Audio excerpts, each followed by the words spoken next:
welcome to Mock the Week. I'm Dara O'Brien. The big news this week, Michael Jackson has been found innocent of all charges. As each not guilty verdict was read out, one fan outside the court released white doves.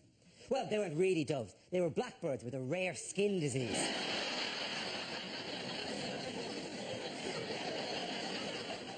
As the verdicts were read out, an emotional Jackson reached for a tissue. You'd really think he'd have found a more tactful way of celebrating. This week, George Bush welcomed the leaders of Ghana, Niger, Botswana, Mozambique and Namibia to the White House, although there was an awkward moment when he said, "Hey you, those lawns won't mow themselves, you know." The US claim they can't afford more money for Africa, as all the spare cash has been allocated to the defence budget by George Bush to guard against a very real threat from North Korea, Iran and, of course, the Sith. Joining me tonight to work their way through a series of satirical games are six of the country's finest comedy performers: John Oliver, Rory Bremner and Al Murray, Joe Brand, Hugh Dennis and Frankie Boyle. Welcome to you all.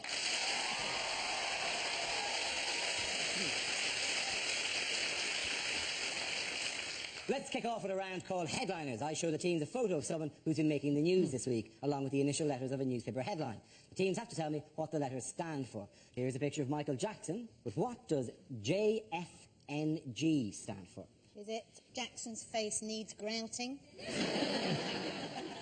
Jackson finds nose gone. Juvenile fears now grow.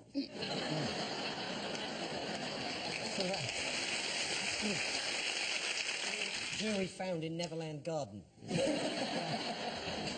Jackson found near Grimsby. He's starting a new life. Starting a new life in Grimsby, or Grimethorpe possibly, where he decided to join the colliery band because he likes being near miners.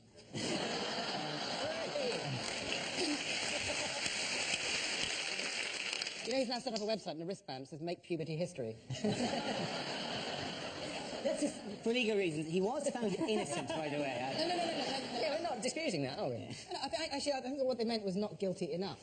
Did you see the bit after the verdict came out when the announcer on the BBC went, "At least Jackson can now get back to living a normal life." as he rides out of the courtroom on a talking gorilla. "Oh, it's back to normality." But I was hoping that he'd be found guilty just so that you could see people outside with those banners saying "I love Michael," just gradually and awkwardly putting them down. I'll leave that there. It's only taking off the one white glove. Get off. Damn, it's stuck in my hand. It should all come down to that one juror that said, "Oh, I just didn't like the way that the mother of the boy clicked her fingers at me." Oh, yeah. That's not enough. And he would have actually been found guilty if he was black, I reckon. I'll give you a clue. The J stands for Jackson. Is he found not guilty? Yes, it is, of course. The action is Jackson found not guilty. Well done, you. Give a round of applause. It is, of course, referring to the news that Michael Jackson has been found innocent of the child abuse charges levelled against him. After the verdict, a tear ran down his cheek. Actually, it's like, after the verdict, a tear ran down his cheek. After the verdict, Michael Jackson likened himself to the Berlin Wall on his website. Well, they're both massive until the late 80s, when bits started falling off them. Michael Jackson is considering getting rid of the Neverland Ranch he built in 1992, as it's 13 years old and getting a bit past it now. Hugh is the winner on that one, ladies and gentlemen. Our next round tonight is called Between the Lines. Rory and Hugh, can you make your way to our Mock the Week press pit? In this round, one player takes the role of a famous person making a speech, while the other says what they really mean. In the light of Tory party manoeuvrings this week on the leadership, Rory, you are Michael Howard, presenting his plans to stand aside as leader of the Conservatives. Hugh, tell us what he's really saying.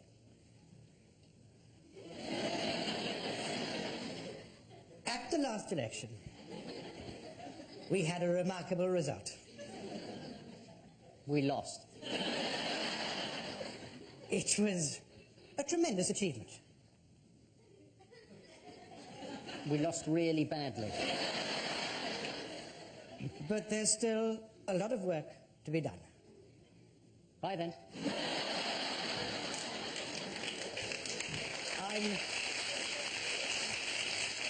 I'm much too old to lead the Conservative Party.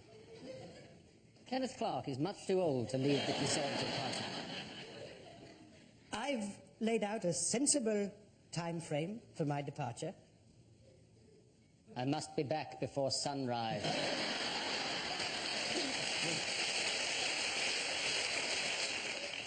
We all know that there were problems with the previous system of selection for the leader. Ian Duncan Smith. This time, I hope we'll have a free and a fair fight. I'll stop David Davis if it kills me. We need to focus on our core priorities. Can anyone remember our core priorities? And then we'll be able to go forward, unite around a new leader, and triumph at the next election. Not even I'm thinking what he's thinking. Very good. Well done to both of you. Hugh, Rory, I think Hugh is the winner there. Now we play a round called On the Spot, which involves everybody. So if you could all make your way over to the performance area. This is a stand-up challenge based on this random news generator dotted with topical subjects and faces. We spin the wheel, and when it stops, anyone can step forward to try to make us laugh about the subject it's landed on. If I judge that the player's got a big enough laugh, he or she is safe and gets to sit down again. The first team to have all its players sitting down wins the round. Okay, here we go. What is the first topic? David, straight in. I'm back, and this time it's personnel.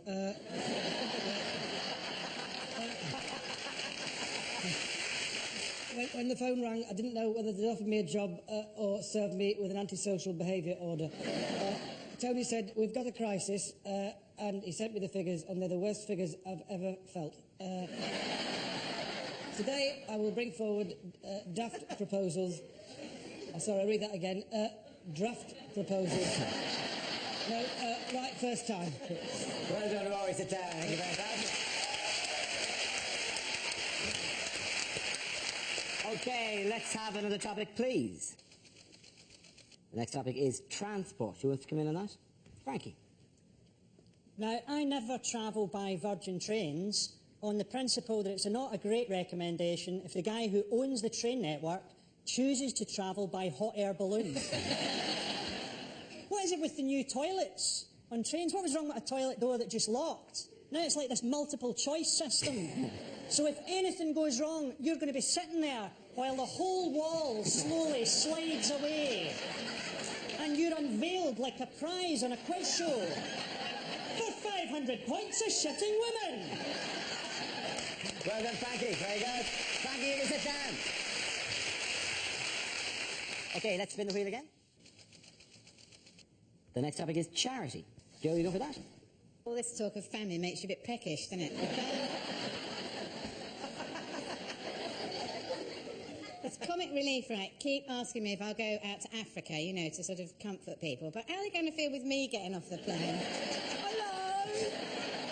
You're all hungry, are you? I've had a good dinner. And, you know, there are huge problems to be tackled in Africa. I don't know if you know this, but actually in South Africa, you can insure yourself against getting raped, because if you catch the HIV virus, treatment's really expensive. And what's that going to be like? You know, you're walking along, some bloke jumps out from behind a hedge, gets his ghoulies out, and you think, oh, Christ, there goes me no claims bonus. Sit down, Joe, please. Okay, let's have another topic. Topic is crime. Who's coming in that? John. The most important thing to remember about crime is that any law only makes sense in context. Look at sport. Punching someone repeatedly in the face is lauded in boxing, but is seriously frowned upon in table tennis. Similarly, if you come out of your corner in a boxing round bouncing a little ball on a bat, it's going to be literally seconds before you're staring at some lights. Furthermore, Moses. Now, there's a man who'd be on pretty much anyone's list of top 5 Jews. But think about it. When he let the children out of Israel, he was technically guilty of 3,000 counts of abducting a minor, bush arson, trespassing, and abducting the sea. And yet he walks free today. There really is no justice. Well done, John. Very good. Sit down. Leaving us with 2 contestants. One topic we'll give you. Fight it out. Straight battle. What's the last topic this week? Jacques Chirac. Europe, let's say. Hugh, do you want to go first? Britain isn't getting on very well with France at the moment, and it is partially because the French are a bit snooty. For example, take Concorde. Do you know, in the original version of Concorde, the French had their plane built with the front hinged the other way round, so it could turn its nose up when it landed on the ground. But the kind of European integration we don't, any of us seem to mind, is town twinning. Everybody wants a French, town to twin with. And I didn't know how it happened, actually, until I recently went to Swindon. Met a bloke from Swindon Council. He told me that apparently it's very like getting a teenage pen pal, on the basis that Swindon was getting on very well with Monte Carlo, until they sent them a photograph and never heard from them again. Very good, very good. Well done, Hugh. Give him a round of applause. It is a head-to-head. Al, on the topic of Europe? Well, of course, what's happened here is the French. The French have voted against Europe and now expect us to cough up for it. It's the classic example of the French attitude. They've lost the plot, basically, completely. I mean, these are people with a town called Brest, and none of them think it's funny. In any other country, a melted cheese would be regarded as a f***, wouldn't it? They're up to something, aren't they? No, well, I'm not done yet. Staying over there with their own customs. The point is, I think... I mean, that Eiffel Tower's a tragic waste of Meccano, isn't it? As a result, French boys have nothing to play with except themselves, and that's how it started, isn't it? Al, thank you very much. Al Murray, give a round of applause. Tough to say, I'm giving it to you, I'm giving it that side. Sit down, both of you.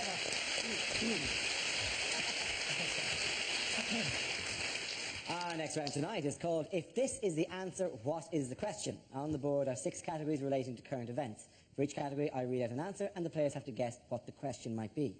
John, do you want to choose? Can I have home news, please? OK, the answer is ridiculously large. What is the question? Is it describe Britain's chances of winning the Olympic bid with the least appropriate phrase possible? Now they're saying that to get us the bid, they're telling everyone that if you say you don't believe in the Olympic bid, somewhere in the world, an Olympian dies. Is it, how big is the average American? What is the name of Eddie Large's new baby? How big was the benefit of the doubt the jury gave Michael Jackson? He was innocent, just for legal reasons. How would my arse look through a telescope? It would just look ridiculously closer. I'll give you a clue. It's to do with Bob Geldof. What were the bids on eBay? Something to do with that. That is absolutely right. Very, very good, yes.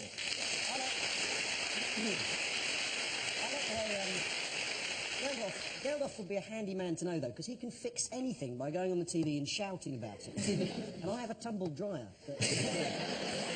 The belt's gone, and what would be really great is if Geldof could go on the telly and shout about that. And that's an outrage. For f***'s sakes, the man's clothes are wet.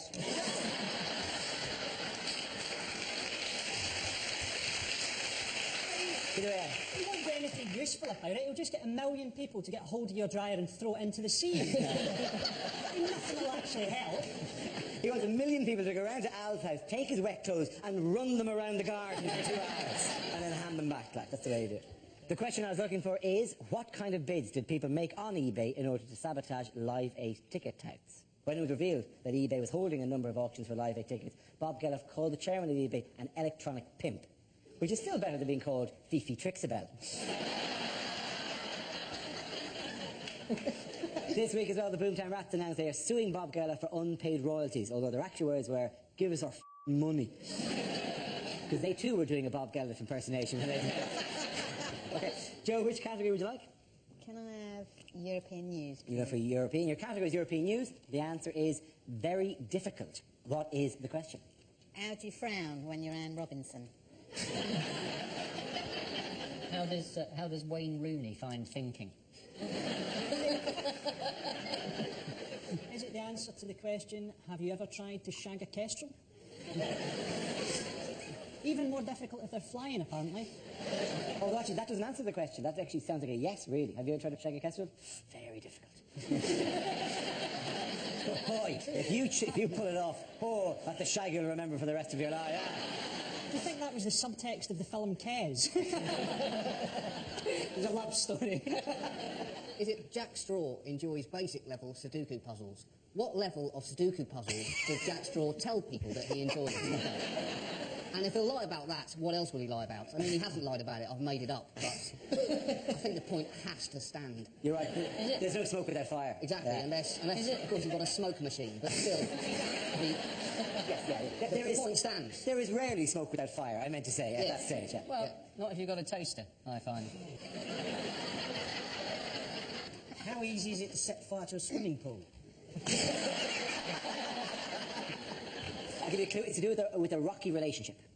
Well, Anglo-French relations. It is essentially. How are they doing? The question I was looking for is, how did Tony Blair describe negotiations between France and Britain over the EU? It refers to Tony Blair's ongoing row with Jacques Chirac, who wants Britain to reduce its rebate. Talks between Blair and Chirac collapsed on Tuesday night, leaving Anglo-French relations at their lowest ebb since Tuesday afternoon. Lays out the winner of that round. I think it has to be Al. I'll give it that for a minute. This next round is our version of Question Time called Ask the Politicians. I'll play the host. Joe, Frankie and John, if you could move up among the audience, please. Ready to ask your questions to the politicians sitting at the front here. You can move in. Rory, you're Tony Benn. Hugh, you're a Tory spokesman. And Al, you're the voice of the silent majority. Can we have our first audience question from, I think, the intense Scottish man there, please? Yes. Can I ask the panel what single law they would introduce to make Britain a better place? Tony Benn, would you like to come in on that? Well, you see, straight away, I wouldn't do a single law because I'd say a lot of laws because that's got an S in it. But the best law, I would say, was Andrew Bonar Law, who was a Conservative minister and became Chancellor of the Exchequer in 1910. Wonderful person. I met him, and I met him the first time. And he was the first person who got me interested in politics. But the answer to the question, Mr. Benn, if you could possibly... Well, you see, there we go. We're concentrating on personalities, not on issues. I think that's completely wrong, and I'll come back to you later. Tory, Hugh? No foreigners. Is that what you'd say? Well, I think it's time for the decent, honest, hard-working, law-abiding, tax-paying, normal, sensible, reasonable, down-to-earth, hard-working, normal, law-abiding, down-to-earth, sensible, reasonable people. Hard-working, law-abiding, tax-paying, fleeced, decent, honest, hard-working, law-abiding, normal, decent, reasonable, sensible, law-abiding, normal, hard-working people of this country who don't want to pay their speeding fines, regardless how fast we may have been going the wrong way up the slip road, on a phone, no seatbelt, no tax, no MOT, no insurance, whilst eating a burger and receiving oral sex on the telephone.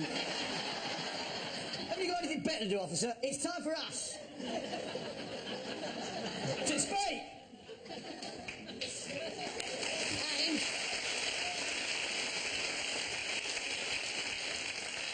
bring back hanging, obviously. Let's go to our second question. The swarthy Greek lady on that side there, please.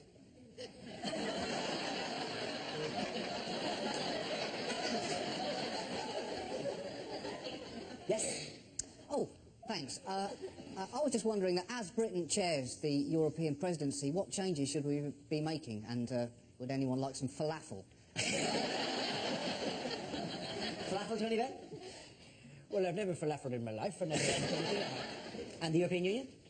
well, I've never been a fan of the European Union. I think it'd be a very good thing if Britain were towed away into the North Sea a little bit further away. Now, that's strange. It's the first time I've ever agreed with anything you've ever said, mate. Right? Well, you've obviously not been listening. That's all I can say. I've been listening. I've simply chosen to remain silent up until now. Well, I must say you're very I'm the voice of the silent majority. Well, I must say... Obviously, having said that, I'm no longer a member, but... I think European Union change your name to the British Empire as a mark of gratitude. Call a euro to pound, right? And new kit.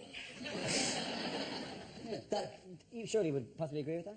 I feel, really, the very best thing to do would be to move the European Parliament to the Millennium Dome. They're both a waste of money. It'd be good to get them both lumped together. Okay, the lady there in the middle. You have a question? Indeed. Now that Cub Scouts don't have to swear allegiance to the Queen and God anymore, who do the panel think that they should swear allegiance to? Tony Benn. I think you have to go a long way to beat Clement Attlee. You know, the 1945 Labour Manifesto, it's a poem. It's a wonderful poem, absolutely, and Clement is... But surely there has to be something more contemporary than that. We're talking about socialism, you understand? So I think if you wanted to put something contemporary in socialism, we'd have to go back a long way. But, no, or Asquith. Asquith, okay. After your Asquith? I, personally, have sworn allegiance to a Cub Scout. He's absolutely lovely, and he does marvellous things with his woggle. One phone call, you're on a register. Who would you pledge allegiance to? Voice of the silent majority? Well, speaking for the people who would have shot that burglar a third time...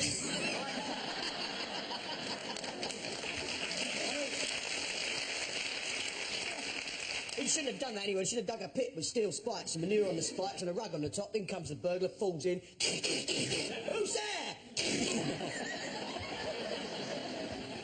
Who I swear allegiance to? Yeah. Well, in fact, this is nonsense. It's got to be the Queen. I've got to go back to the Queen. And I love the royal family. Not just out of mindless loyalty. If not that, then what? I fancy her. They're all dirty, those German birds, aren't they? Do you follow the rules of etiquette when meeting the royal family? What are you talking about? I recently discovered that one is not meant to turn one's back on the Queen. I don't understand. She's very unlikely to nick anything. We feel this discussion may go on all night, so instead let's wrap it up and say thank you to all the panelists. The winner was Al in that particular game. Down you come from the audience.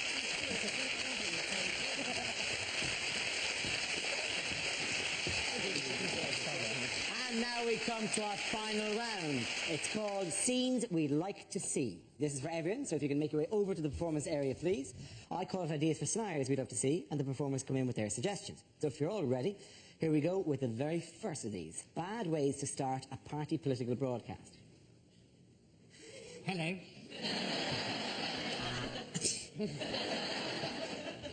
My fellow paedophiles.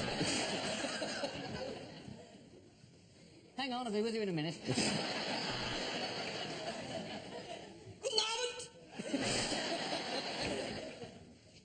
As you know, the football is on the other channel. I'm sorry to say that it is mostly the blacks. Hello, I'm John Prescott. Now, I expect you're wondering why I'm late. I think our policies are best expressed in song.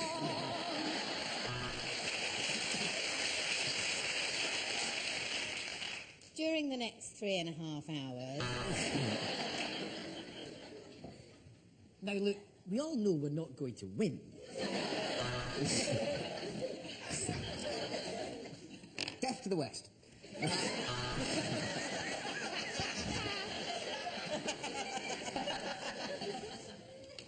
Let me tell you what the voices in my head are telling me. Okay, our next topic is things you'd never hear a French person say. Of course, it looked hopeless, but we kept fighting. I'd like a bottle of Burgundy and a Dairy Lee Dunker, please.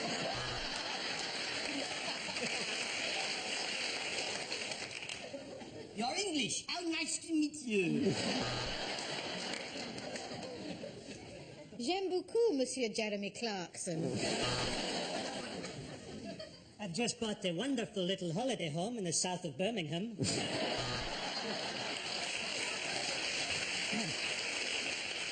My favourite road? Well, that's got to be the A303. At night, in many ways, it's quicker than the M4 and you get to go past Stonehenge. If you're going London to the West Country, it's A303 for me every time. What a road. What a road. And we throw that part of the animal away.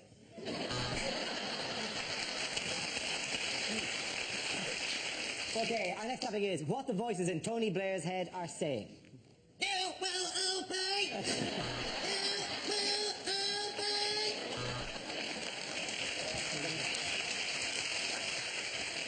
Keep smiling, have Gordon killed. Keep smiling, have Gordon killed. Cherie, will you shut the up? Oh, look, there's Cherie. That reminds me, I must post a letter.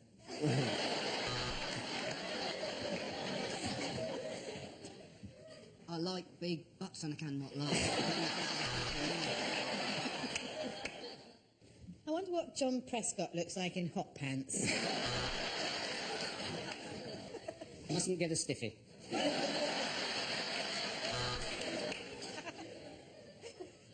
Damn it, got a stiffy. Go on, lie. You got away with it last time. So well done, everyone. Awesome,